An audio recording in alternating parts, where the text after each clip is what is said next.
ಚೈತ್ರವನ ಲಕ್ಷ್ಮೀಶನ ಜೈಮಿನಿ ಭಾರತದ ಸಮಗ್ರ ವಾಚನ ವ್ಯಾಖ್ಯಾನ ಕಾರ್ಯಕ್ರಮ. ಪ್ರಸ್ತುತಿ ಡಾಕ್ಟರ್ ಎಎಸ್ ಶಂಕರನಾರಾಯಣ.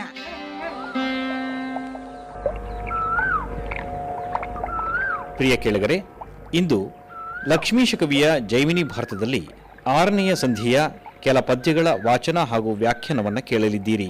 ವಾಚನ ಮಾಡಲಿದ್ದಾರೆ ಶ್ರೀ ಎಚ್.ಎಲ್. ಶ್ರೀಕಂಠ, ವ್ಯಾಖ್ಯಾನ ಮಾಡಲಿದ್ದಾರೆ ಶ್ರೀ ಕೇಶವ ಅವಧಾನಿ.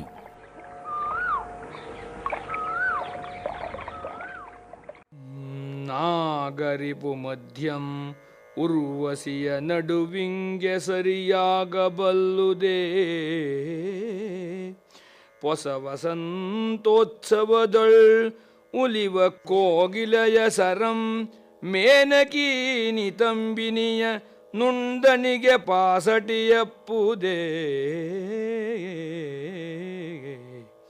ಪೂಗಣ ವಿಲಾಸದ ರಂಭೆಯ ವಿರಾಜಿಸುವ ಸೋಗೆ ಗಣಗಣೆಯಹುದೇ, ನೋಡೆಂದು ಪೊಗಳ್ದನು ಅನುರಾಗದಿಂದ ವರ್ವಳಂ ವಿಡನಪ್ಸರ ಸ್ತ್ರೀಯರಂ ಪೆಸರಿಸುವ ನೆವದಳು.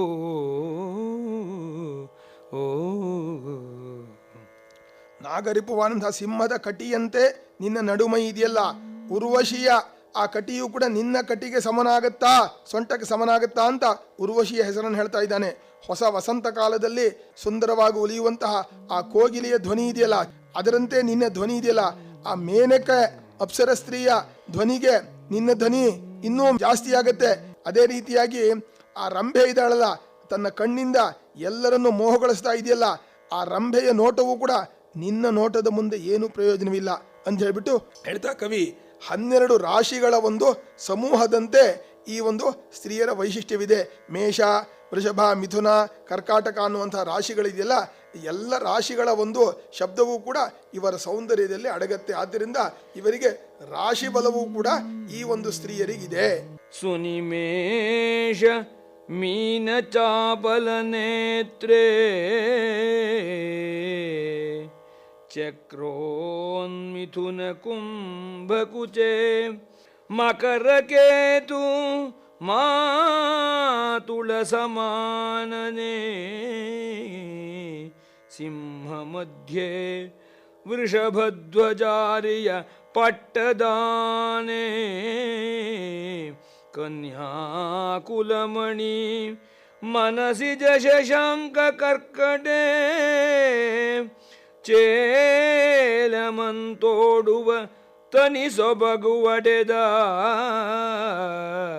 ಸನ್ಮೋಹನದ ಕಣಿಯೇ ಬಾಯನುತ ವರ್ವನಿರೇ ಸಖಿಯಂ ಕರೆದಳು ಈರಾರು ರಾಶಿಯಂ ಪೆಸರಿಪವಲು.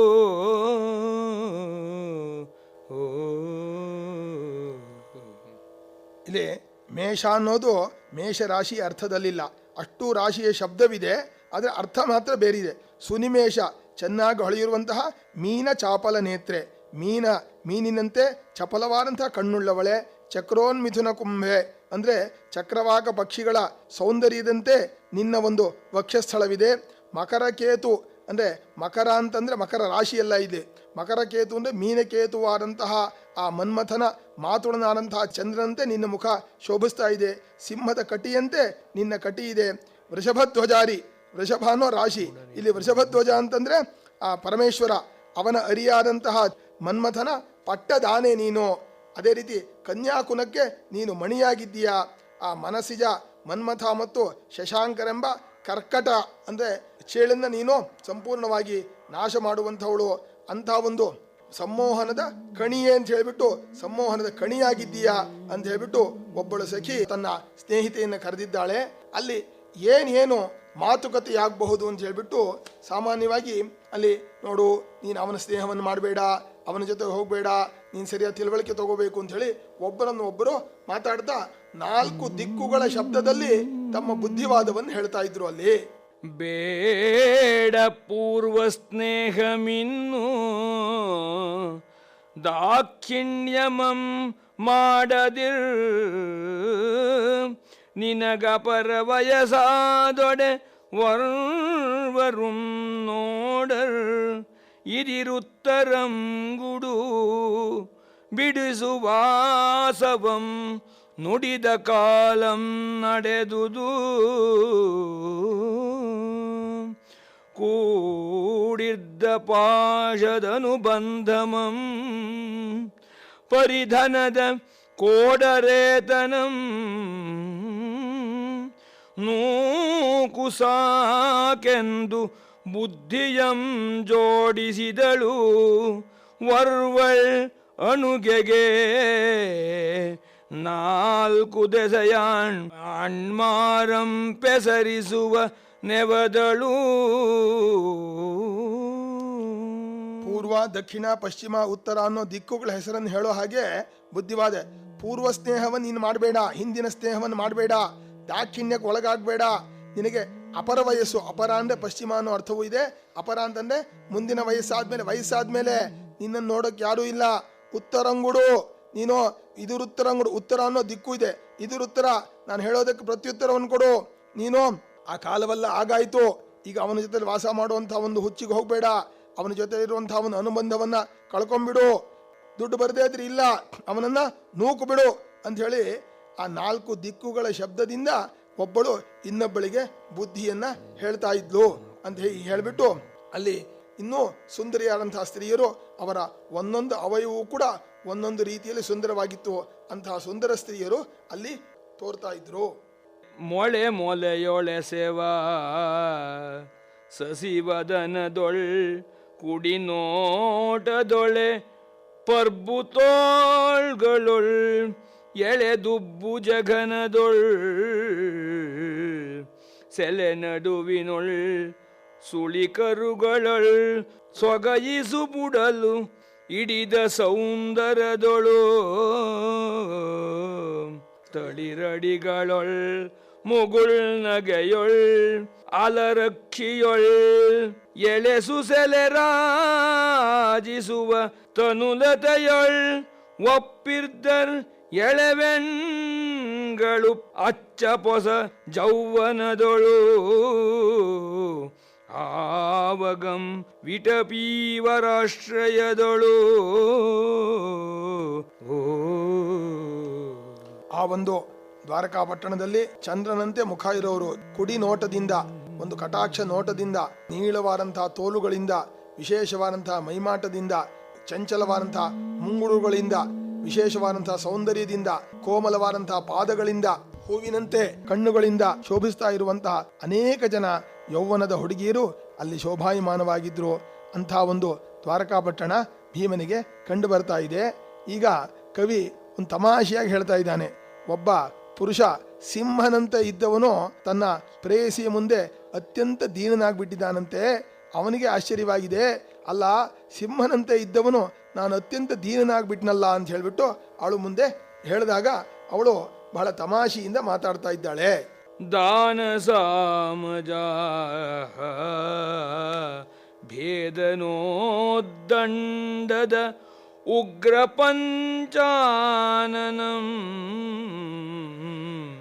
ಗೆಲ್ವ ಚತುರೋಪಾಯಮಂ ಬಿಟ್ಟು ತಾನಳ್ಕಿ ಬಳ್ಕಿ ಕಡುದೈನ್ಯದಿಂದ ಈಗ ಮುಗ್ಧಾಂಗಮಂ ತಳೆದಿರ್ಪುದು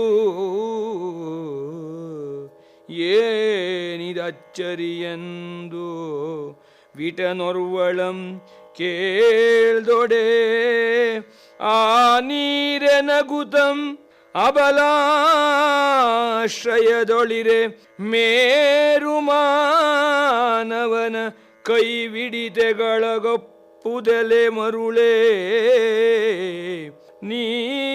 ನೀನರಿದುದಿಲ್ಲ ಎಂದಳು.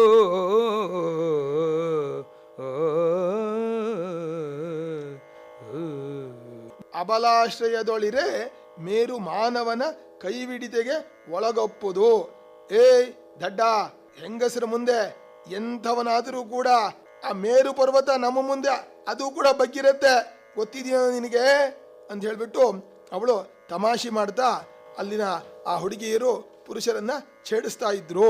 ಹೀಗೆ ಸಂವಾದವನ್ನು ವರ್ಣನೆ ಮಾಡ್ತಾ ಅಲ್ಲಿರುವಂತಹ ಆ ಸುಂದರಿಯರಂತಹ ಸ್ತ್ರೀಯರಿಗೆ ನವಗ್ರಹಗಳ ಬಲವೂ ಇತ್ತು. ಅಂದ್ರೆ ರವಿ, ಚಂದ್ರ, ಮಂಗಳ, ಬುಧ, ಗುರು, ಶುಕ್ರ, ಶನಿ, ರಾಹು, ಕೇತು 9 ಗ್ರಹಗಳ ಹೆಸರುಗಳಿಂದ ಅವರ ಸೌಂದರ್ಯವನ್ನು ವರ್ಣನೆ ಮಾಡೋದ್ರಿಂದ ಅವರಿಗೆ ನವಗ್ರಹಗಳ ಬಲವೂ ಇದೆ ಅನ್ನೋದನ್ನ ಕವಿ ಬಹಳ ತಮಾಷೆಯಾಗಿ ಹೇಳ್ತಾ ಇದ್ದಾನೆ. ಕಲಹಂಸ ಗಮನೆ ಪೂರ್ಣೇಂದು ಮುಖಿ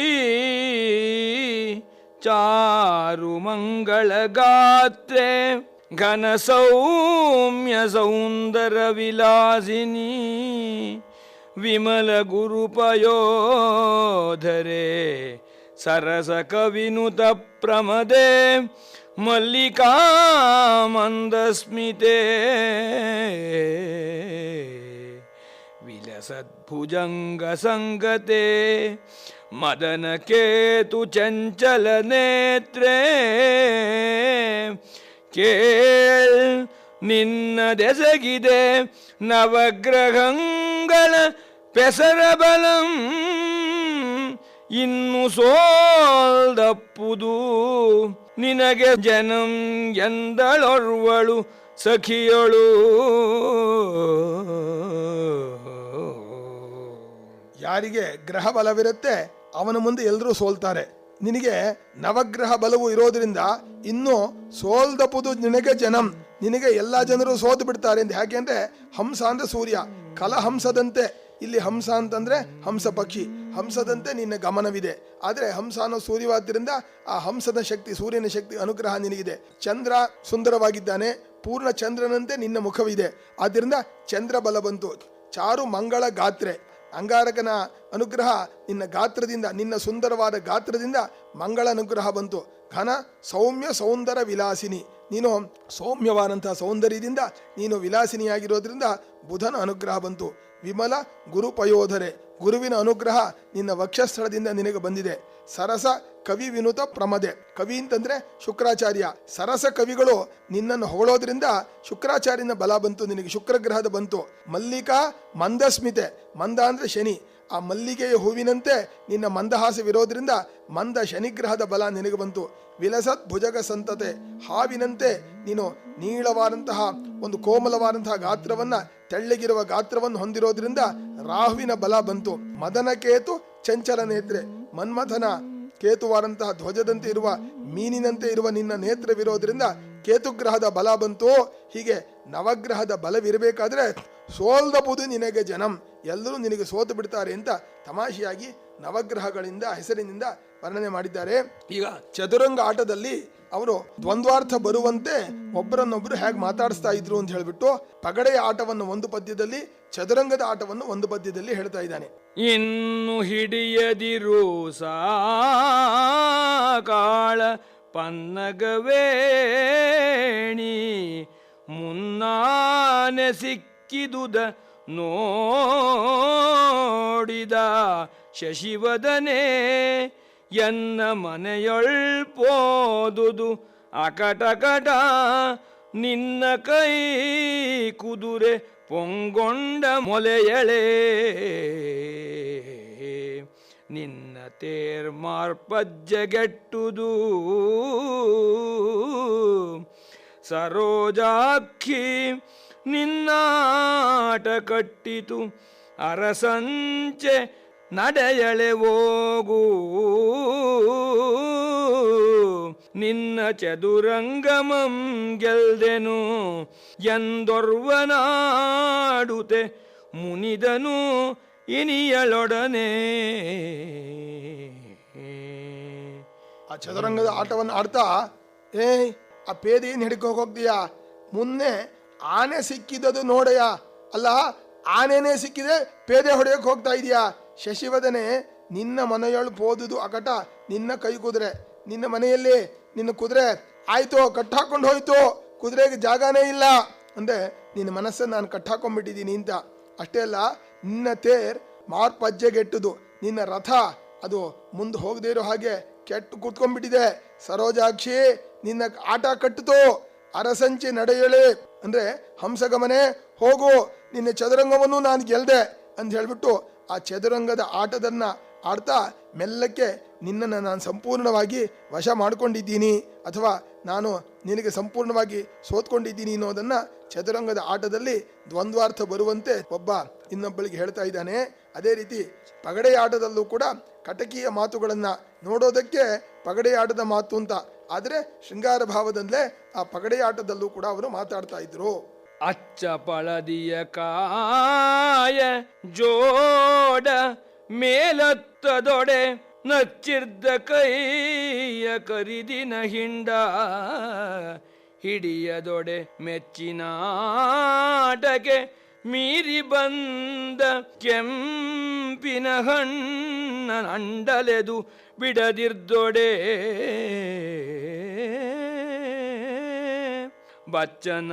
ಬಚ್ಚನಾಲೆಗೆಯೇ ಬೀಳೆಂದು ಹಾಸಂಗಿಯಂ ಪಚ್ಚಯ ವಿದೂಷಕನ್ ಉರುಳ್ಚಿದಂ ಬಾಲಯರ್ ಮೆಚ್ಚಿಸುವ ಕಟಕಿವಾತುಗಳ ಜಾಣ್ಮೆಗಳಿಂದೇ ಪಗಡೆಯಾಡುವ ನೆವದೊಳು. ಪಗಡೆಯಾಟದಲ್ಲಿ ಹಳದಿ ಕಾಯಿ, ಕಪ್ಪು ಕಾಯಿ, ನೀಲಿಕಾಯಿ, ಕೆಂಪಿನಕಾಯಿ, ಈ ರೀತಿ ಆ ಪಗಡೆಗಳ ಕಾಯಿಗಳು ಇರುತ್ತೆ. ಅದರಲ್ಲಿ ಹಣ್ಣಾಗಿರೋ ಕಾಯಿಗಳು, ಹಣ್ಣಾಗದೇ ಇರೋ ಕಾಯಿಗಳು ಅಂತ ಆ ಒಂದು ಜಾಗಕ್ಕೆ ಹೋದರೆ ಕಾಯಿ ಹಣ್ಣಾಯಿತು ಅಂತ. ಒಬ್ಬ ವಿದೂಷಕ ಅಲ್ಲಿ ತಮಾಷೆಯಾಗಿ ಹೇಳ್ತಾ ಇದ್ದಾನೆ, ಹಳದಿ ಕಾಯಿಗಳ ಜೋಡನ್ನು ನಾನು ಮೇಲಕ್ಕೆತ್ತೇ ಇದ್ದರೆ ಹಾಗೆ ಹೋಯಿತು ಅಂತ. ಅಂದರೆ ನಿನ್ನನ್ನು ನಾನು ಆಲಿಂಗನ ಮಾಡ್ಕೊಳ್ದೇ ಇದ್ದರೆ ನಾನು ದಂಡ ಅನ್ನೋದನ್ನು ಆ ಕಾಯಿಯ ಇದರಲ್ಲಿ ಹಾಕ್ತಾ ಇದ್ದಾನೆ. ಅದೇ ರೀತಿ ಈ ಕಪ್ಪಾದ ಕೈಗಳ ಹಿಂಡನ್ನು ನಾನು ಹಿಡಿಬೇಕು, ಇಲ್ಲದೇ ಇದ್ರೆ ಆಟ ಹೋಗ್ಬಿಡುತ್ತೆ. ಕೆಂಪಿನ ಹಣ್ಣನ್ನು ಅಂಡೆಲದು ಬಿಡದಿರ್ದೊಡೆ, ಈ ಕೆಂಪು ಕಾಯಿ ಹಣ್ಣಾಗ್ಬಿಡ್ತಾ ಇದೆಯಲ್ಲ, ಇದನ್ನು ನಾನು ಹೇಗಾರು ತಪ್ಪಿಸ್ಕೋಬೇಕು. ಬಚ್ಚ ನಾಲಿಗೆಯೇ ಬೀಳು ಅಂದರೆ ಗರವೇ ಸರಿಯಾಗಿ ಬೀಳು ಅಂತ ನೋಡೋದಕ್ಕೆ ಆ ಪಗಡೆ ಆಟದಲ್ಲಿ ಹೇಳ್ತಾ ಇರೋ ಹಾಗೆ, ಹೇಗಾರು ಮಾಡಿ ನಾನು ನಿನ್ನನ್ನು ವಶ ಮಾಡ್ಕೊಳ್ದೇ ಇದ್ರೆ ನನ್ನ ಮುಗೀತು ಅನ್ನೋ ಹಾಗೆ ಆ ಪಗಡೆ ಆಟದ ಮೂಲಕ ಆ ವಿದೂಷಕ ತನ್ನ ಭಾವವನ್ನು ತೋರಿಸ್ಕೊಳ್ತಾ ಇದ್ದಾನೆ. ಇದೇ ರೀತಿಯಾಗಿ ಇದ್ದಂತಹ ಒಂದು ಸ್ತ್ರೀಯರನ್ನು ಕವಿ ಪುನಃ ವರ್ಣನೆ ಮಾಡ್ತಾ, ಇವರೆಲ್ಲ ಮನ್ಮಥ ತನ್ನ ಪುಷ್ಪ ಬಾಣಗಳಿಂದ ಯೋಗಿಗಳನ್ನೆಲ್ಲ ಕೆಡಗೋಕ್ಕಾಗೋದಿಲ್ಲ, ಆದ್ದರಿಂದ ಈ ಹುಡುಗಿಯರ ಮೂಲಕ ಎಂಥ ಯೋಗಿಗಳನ್ನಾದರೂ ಸೋಲಿಸ್ಬಿಡ್ತೀನಿ ಅನ್ನೋ ಹಾಗೆ ಅಂಥ ಒಂದು ಸುಂದರವಾದಂತಹ ಸ್ತ್ರೀಯರು ಆ ಪಟ್ಟಣದಲ್ಲಿ ಅವನ ಕಣ್ಣಿಗೆ ಬಿದ್ದರು ಅಂತ ಹೇಳಿ ಅವರ ಸೌಂದರ್ಯವನ್ನೇ ಪುನಃ ಬೇರೆ ಒಂದು ಪ್ರಕಾರದಲ್ಲಿ ಹೇಳ್ತಾ ಇದ್ದಾನೆ. ಕೈಗೆ ಮೊಲೆಗಳ ಬಿಂಪು, ಕಣ್ಗೆ ಚೆಲ್ವಿನ ಸೊಂಪು, ಬಾಯಿಗೆ ಚೆಂದುಟಿಯಿಂಪು, ಕಿವಿಗೆ ನುಡಿಗಳ ನುಂಪು, ಸುಯಿಗೆ ತನುವಿನ ಕಂಪು, ಸೋಂಕಿಗಣ್ಣಿನ ತಂಪು, ಚಿತ್ತಕ್ಕೆ ಸೊಗಸಿನ ಲಂಪು, ಮೈಗೂಟದೊಳ್ ಸಮನಿಪ ಎಳೆವೆಣ್ಗಳ್ ಎಸದಿರ್ದರೈಗಣೆಗಳ ಇಸುಗೆಗಳು ಕದ ಯೋಗಿನಿ ಕರಮಂ ಸೈಗೆಡಪಲೆಂದು ಅಂಗಜಂ ಪೂಜೆಗೈವ ಸನ್ಮೋಹನಾಸ್ತ್ರಗಳೆನಲು.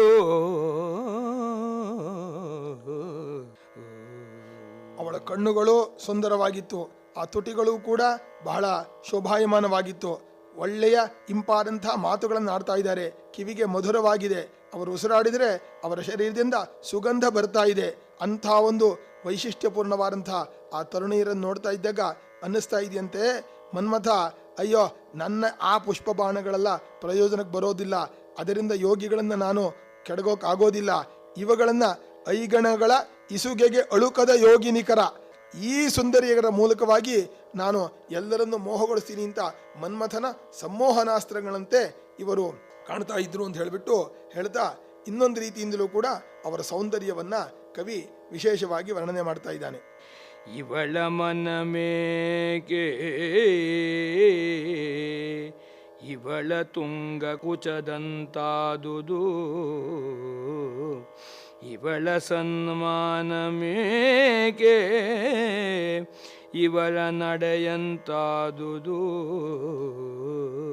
ಇವಳೊಲವಿದೇಕೆ ಇವಳ ಮಧ್ಯಂತಾದುದು ಇರ್ದವೊಲ್ ಈಗಳೆನ್ನೆಡೆಯಳು ಇವಳ ನುಡಿಯೇಕೆ ಇವಳ ಕುರುಳಂದ ಮಾದುದು ಇಂದಿವಳ ಅರಿಯಲು ಇವಳ ತಾಯಿ ಬೋಧಿಸಿದಳು ಆಗಬೇಕಿವಳು ಎಂದವಳ ಕಣ್ಣಂತಾಗಿ ನಿಜ ಸಖನೊಳು ವರ್ವನಾಲೋಚಿಸಿದನು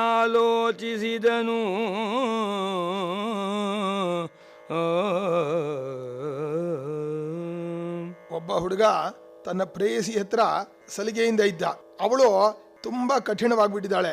ತನ್ನ ಸ್ನೇಹಿತನ ಹತ್ರ ಅವನು ಹೇಳ್ಕೋತಾ ಇದ್ದಾನೆ, ಅಲ್ಲ ಇವಳ ಮನಸ್ಸು ಯಾಕೆ ಇವಳ ವಕ್ಷಸ್ಥಳದಂತೆ ಕಠಿಣವಾಗ್ಬಿಡ್ತು, ನನ್ನ ಮೇಲೆ ಇಷ್ಟು ಪ್ರೀತಿ ಇಟ್ಟಿದ್ದು ಇವತ್ತು ಯಾಕೆ ಧಡಕ್ ಅಂತ ಹೇಳ್ಬಿಟ್ಟು ಇವಳು ಅವಳ ಗಮನದಂತೆ ಹೇಗೆ ತೀರ ಮಂದವಾಗ್ಬಿಡ್ತು. ಅದೇ ರೀತಿಯಾಗಿ ಇವಳ ನಡುಮೈ ಕೃಶವಾಗಿರುವಂತೆ ಇವಳ ಒಲವು ನನ್ನ ಮೇಲೆ ತೋರಿಸ್ತಾ ಇರೋ ಪ್ರೀತಿ ಯಾಕೆ ಕೃಶವಾಗ್ಬಿಡ್ತು, ಇವಳ ಮಾತು ಎಷ್ಟು ಚೆನ್ನಾಗಿತ್ತು, ಇವಳ ಕುರುಳು ಮುಂಗುರುಳು ವಕ್ರವಾಗಿರುವಂತೆ ಇವಳ ಮಾತು ಯಾಕೆ ವಕ್ರವಾಯಿತು ಅಂತ ಅನ್ಕೊಂಡ್ಬಿಟ್ಟು ಇವಳ ಅರಿಯಳು. ಇವಳಿಗೆ ಇದೆಲ್ಲ ಗೊತ್ತಿಲ್ಲಪ್ಪ, ಇವಳ ತಾಯಿ ಬೋಧಿಸಿದಳಾಗಬೇಕು, ಬಹುಶಃ ಇವಳ ತಾಯಿ ಹೇಳಿರ್ಬೇಕು, ಇಲ್ಲದೆ ಇದ್ರೆ ಖಂಡಿತ ನನ್ನ ಜೊತೆಯಲ್ಲಿ ಇವಳು ಹೀಗಿರ್ತಾ ಇರಲಿಲ್ಲ ಅಂತ ಹೇಳ್ಬಿಟ್ಟು ಒಬ್ಬ ತನ್ನ ಸ್ನೇಹಿತನ ಜೊತೆಯಲ್ಲಿ ಈ ರೀತಿ ಆಲೋಚಿಸ್ತಾ ಇದ್ದ ಅಂತ ಹೇಳ್ಬಿಟ್ಟು ಅಲ್ಲಿನ ಅನೇಕ ಸನ್ನಿವೇಶಗಳನ್ನು ವರ್ಣನೆ ಮಾಡ್ತಾ, ಸವಿನೋಟದೊಳ್ ಸಂಚು ನಗೆಯೊಳ್ ಪಳಂಚು ಸೊಗಯಿಸುವ ಬೇಟದೊಳ್ ಕೃತಕಂ ಒಲವಿನೊಳ್ ಗತಕಂ ಉಸಿರುವಲಲ್ಲೆಯೊಳ್ ಕೊಂಕು ಬಗೆಯೊಳ್ ಕಳಂಕು ಸವಿಗಲೆಗಳೊಳ್ ಸಲೆ ವಂಚನೆ ತವಕದೊಳ್ ಪಸಿಯಳವು ತಕ್ಕೆಯೊಳ್ ಕಳವು ಮೀರುವ ನೇಹದೊಳ್ ನುಸುಳು ಕೂಟದಳ್ ಮುಸುಳು ಸೇರುವೆಯಾಗಿ ನೆಲೆಗೊಂಡ ಗಣಿಕೆಯರ ತಂಡಂ ಈ ತೆರೆದೆ ಚೆಲ್ವಂ ಪಡೆದುದು.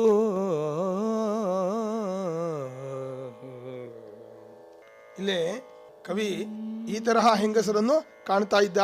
ಅವರ ನೋಟದಲ್ಲೇ ಒಂದು ಮೋಸ ಇದೆ, ಅವರ ನಗೆಯಲ್ಲೇ ಸಂಚಿದೆ, ಪಳಂಚು ಅಂತಂದ್ರೆ ಕಾದಾಟವಿದೆ, ಅವರ ಬೇಟದಲ್ಲೇ ಕೃತಕತೆ ಇದೆ, ಒಲವಿನಲ್ಲಿ ಕ್ಷಣಿಕೆ ಇದೆ, ಅವರ ಮಾತಲ್ಲಿ ಒಂಥರ ಕೊಂಕು ನುಡಿ ಇದೆ, ಮನಸ್ಸಿನಲ್ಲಿ ದೋಷಗಳ ಕಾಣ್ತಾ ಇದೆ, ಕಲೆಗಳಲ್ಲೂ ಒಂದು ಮೋಸವಿದೆ, ಸುಳ್ಳು ವ್ಯಸನಗಳೆಲ್ಲ ಸೇರ್ಕೊಂಡ್ಬಿಟ್ಟಿದೆ. ಅವರ ಸ್ನೇಹದಲ್ಲಿ ನಾವು ಯಾವತ್ತೂ ಕೂಡ ಆ ಕಳೆಯನ್ನು ಉತ್ಸಾಹವನ್ನು ಕಾಣ್ತಾ ಇರಲಿಲ್ಲ. ಅಂಥ ಒಂದು ಸ್ತ್ರೀಯರ ತಂಡವನ್ನು ಕೂಡ ಅಲ್ಲಿ ನೋಡ್ದ ಅಂತ ಹೇಳ್ಬಿಟ್ಟು ಈಗ ಮುಂದೆ ಒಬ್ಬರಿಗೊಬ್ಬರಿಗೆ ಬುದ್ಧಿವಾದವನ್ನು ಹೇಳ್ತಾ ಇದ್ದವರು ಕೂಡ ಅಲ್ಲಿ ಕಾಣ್ತಾ ಇದ್ರು ಅಂತ ಹೇಳ್ಬಿಟ್ಟು ಅವರು ಯಾವ ರೀತಿ ಬುದ್ಧಿವಾದವನ್ನು ಹೇಳ್ತಾ ಇದ್ರು. ಕೆಲವು ಹುಡುಗಿಯರಿಗೆ ದೊಡ್ಡವರು ಬುದ್ಧಿವಾದವನ್ನು ಹೇಳ್ತಾ ಇರೋರು ಕೂಡ ಅವನಿಗೆ ಕಣ್ಣಿಗೆ ಬಿದ್ದರು. ಅಕ್ಕ ಜವ ಮಾಡದಿರು ಇವಂ ನಿನ್ನ ಮೈವಳಿಗೆ ತಕ್ಕನಲ್ಲಂ ನೀನೊಲಿವ ಗೊಡವೆಯೇಕಿನ್ನು ಕಕ್ಕುಲಿತ ಬೇಡ ಇವನ ಕೂಟಮಂ ಪರಿದ ಬಳಿಕ ಅವನಲೇ ಸಾವುದುಂಟು ಠಕ್ಕಿ ಪೊಡೆ ಪೊನ್ನಿಲ್ಲದೆ ಆತನಿವನು ಆಗನು ಇದಿರಕ್ಕದಿರ್ ಸಾಕೆಂದು ಮುಣಿಸಿನೊಲ್ ವಿಟನ ಚಿತ್ತಕ್ಕೆ ಸೊಗಸೆನೆ ಸೂಳೆಗವಳ ದೂತಿಗೆ ನುಡಿದಳು ಅವನಂ ಜರದು ಪೊಗಳ್ವಲು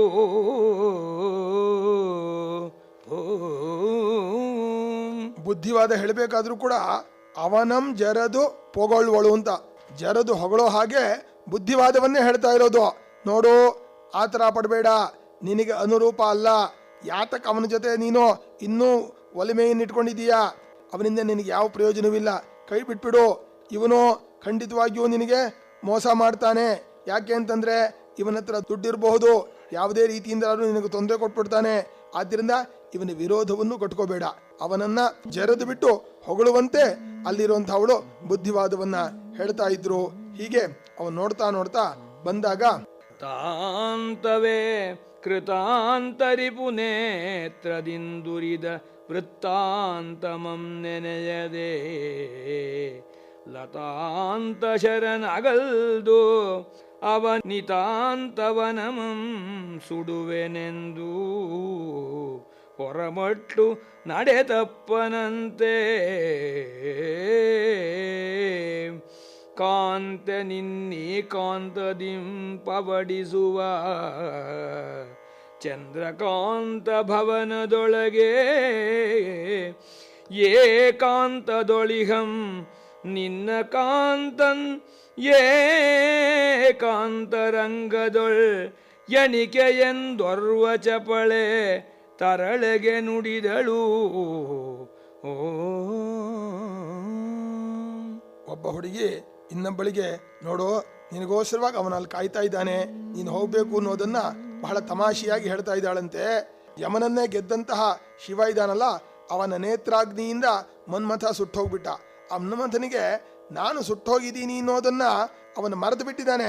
ಈಗ ಏನ್ ಮಾಡ್ತಾ ಇದ್ದಾನೆ ಅಂತಂದ್ರೆ, ಹೆಣ್ಣು ಮಕ್ಕಳ ಆ ಸಾಂದ್ರವಾದಂತಹ ಆ ಮನಸ್ಸೆಂಬ ವನವನ್ನ ನಾನೂ ಸುಟ್ಟು ಬಿಡ್ತೀನಿ ಅಂತ ಹೇಳ್ಬಿಟ್ಟು ಅವನು ಹೊರಟಂತೆ ಕಾಣ್ತಾ ಇದೆ. ಆದ್ದರಿಂದ ಕಾಂತೆ, ನೀನು ಯೋಚನೆ ಮಾಡಬೇಡ, ನೀನು ಏಕಾಂತದಲ್ಲಿ ವಿಶ್ರಾಂತಿ ಮಾಡುವಂತಹ ಆ ಚಂದ್ರಕಾಂತ ಭವನವಿದೆಯಲ್ಲ, ಅಲ್ಲಿ ನಿನ್ನನ್ನು ಕಾಣೋದಕ್ಕೆ ನಿನ್ನ ಕಾಂತ ಬಹಳ ಉತ್ಸಾಹದಿಂದ ಬಂದಿದ್ದಾನೆ. ಆದ್ದರಿಂದ ನೀನು ಹೋಗು, ಮನ್ಮಥನಿಗೆ ಮಾತ್ರ ನೀನು ಸಿಗಬೇಡ, ಮನ್ಮಥನ ಹತ್ರ ಸುಡಿಸ್ಕೋಬೇಡ ಅಂತ ಹೇಳ್ಬಿಟ್ಟು ಅವನ ಪ್ರಿಯಕರನ ಜೊತೆಯಲ್ಲಿ ಅವನನ್ನ ಕಳಿಸ್ತಾ ಇದ್ರು. ಹೀಗೆ ಗಣಿಕಾ ಸಮೂಹವನ್ನ ನೋಡ್ತಾ ಇದ್ದಾರೆ. ಇಲ್ಲಿ ಕವಿ ಇನ್ನೊಂದು ವಿಶೇಷವನ್ನು ಹೇಳ್ತಾ ಇದ್ದಾನೆ. ಅಲ್ಲಿ ಬುದ್ಧಿವಾದವನ್ನು ಹೇಳ್ತಾ ಇದ್ರು. ಅವರಿಗೆ ಯಾವ ರೀತಿ ಕಾಮ ಕಲೆಯನ್ನ ವಶ ಮಾಡಿಕೊಳ್ಬೇಕು, ಈ ಕಾಮಶಾಸ್ತ್ರವನ್ನು ಕೂಡ ಅವರಿಗೆ ಪಾಠ ಹೇಳ್ಕೊಡುವಂತೆ ಅನೇಕ ಜನರು ಬೋಧನೆ ಮಾಡ್ತಾ ಇರೋವರನ್ನೆಲ್ಲ ಅಲ್ಲಿ ನೋಡ್ತಾ ಹೋದ.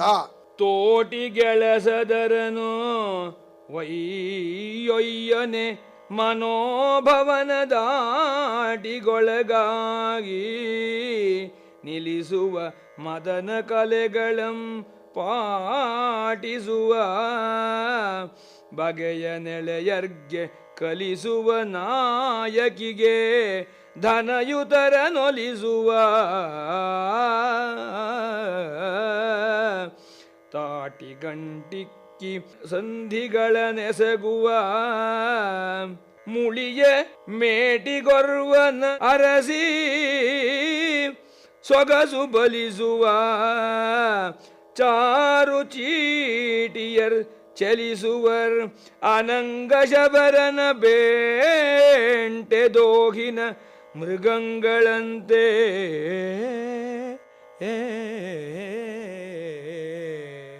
ಇಲ್ಲಿ ತೋಟಿಗೆ ಎಳಸದರನು ಅಂತ ಅವರಿಗೆ ಆ ಮನ್ಮಥನ ಪಾಶಕ್ಕೆ ಸಿಕ್ಕಾಕೊಳ್ಳದೆ ಇರೋನು ಕೂಡ ಹೇಗಾರು ಮಾಡಿ ಆ ಕಾಮಕ್ಕೆ ತಂದು ನಿಲ್ಲಿಸಬೇಕಾದ್ರೆ ಯಾವ ರೀತಿಯಿಂದ ನಾವು ಅವರನ್ನು ವಶ ಮಾಡ್ಕೋಬೇಕು ಅನ್ನೋದನ್ನ ಆ ಒಂದು ಯುವತಿಯರಿಗೆ ಕಲಿಸ್ತಾ ಇದ್ರು. ಧನವಂತರನ್ನ ಯಾವ ರೀತಿ ಒಲಿಸ್ಕೊಳ್ಬೇಕು ಅನ್ನೋದನ್ನ ಕಲಿಸ್ತಾ ಇದ್ರು. ಮುನಿದವರನ್ನ ಪರಸ್ಪರ ಆ ಸಿಟ್ಟಾದವರನ್ನ ಅವರಿಬ್ಬರಲ್ಲಿ ಆದಂತಹ ಮುನಿಸನ್ನ ಪರಿಹಾರ ಮಾಡುವಂತಹ ಮೇಟಿಗಳು ಅಂದ್ರೆ ನಾಯಕರು ಕೂಡ ಅಲ್ಲಿ ಇದ್ರು. ಈ ರೀತಿಯಾಗಿ ಮನ್ಮಥ ಅನ್ನುವಂತಹ ಒಬ್ಬ ಬೇಟೆಗಾರನ ಮೃಗಗಳಂತೆ ಜನಗಳೆಲ್ಲ ಕಾಣ್ತಾ ಇದ್ರು ಅಂತ ಹೇಳಿಬಿಟ್ಟು ವೇಶ್ಯಾವಾಟಿಕೆಯನ್ನು ಕೂಡ ಕವಿ ಇಲ್ಲಿ ವರ್ಣನೆ ಮಾಡಿದ್ದಾನೆ. ಇದೆಲ್ಲ ದ್ವಾರಕಾ ನಗರಕ್ಕೆ ಸಂಬಂಧಪಟ್ಟದ್ದು ಅಂತಲ್ಲ, ಕವಿ ಎಲ್ಲೋ ಒಂದು ದೊಡ್ಡ ಪಟ್ಟಣದಲ್ಲಿ ನೋಡಿದಂತಹ ವೇಶ್ಯಾವಾಟಿಕೆಯನ್ನ ಬಹುಶಃ ವೈಭವೋಪೇತವಾದಂತಹ ಸಮಾಜವಿದೆ ಅಂತಂದ್ರೆ ಇದೆಲ್ಲ ಇರಬಹುದು ಅಂತ ಹೇಳಿ ಕವಿ ಕಲ್ಪನೆ ಮಾಡಿಬಿಟ್ಟು ಒಂದು ಗಣಿಕಾ ಸಮಾಜವನ್ನ ವರ್ಣನೆ ಮಾಡಿದ್ದಾನೆ. ಇದುವರೆಗೆ ಲಕ್ಷ್ಮೀಶನ ಜೈಮಿನಿ ಭಾರತದಲ್ಲಿ 6ನೆಯ ಸಂಧಿಯ ಪದ್ಯಗಳ ವಾಚನ ಹಾಗೂ ವ್ಯಾಖ್ಯಾನವನ್ನು ಕೇಳಿದಿರಿ. ವಾಚನ ಮಾಡಿದವರು ಶ್ರೀ ಎಚ್.ಎಲ್. ಶ್ರೀಕಂಠ, ವ್ಯಾಖ್ಯಾನ ಮಾಡಿದವರು ಶ್ರೀ ಕೇಶವ ಅವಧಾನಿ. ಚೈತ್ರವನ ಕೇಳಿದ್ರಿ. ಕಾರ್ಯಕ್ರಮದ ಪ್ರಸ್ತುತಿ ಡಾಕ್ಟರ್ ಎ.ಎಸ್. ಶಂಕರನಾರಾಯಣ. ನಿರ್ಮಾಣ ನೆರವು ಸಂಜೀವ ಆರ್ ನಾಮಣ್ಣವರ್. ಇದು ಇಂದಿನ ಚೈತ್ರವನ. ಈ ಕಾರ್ಯಕ್ರಮ ಆಕಾಶವಾಣಿ ಭದ್ರಾವತಿ ಕೇಂದ್ರದ ಕೊಡುಗೆ.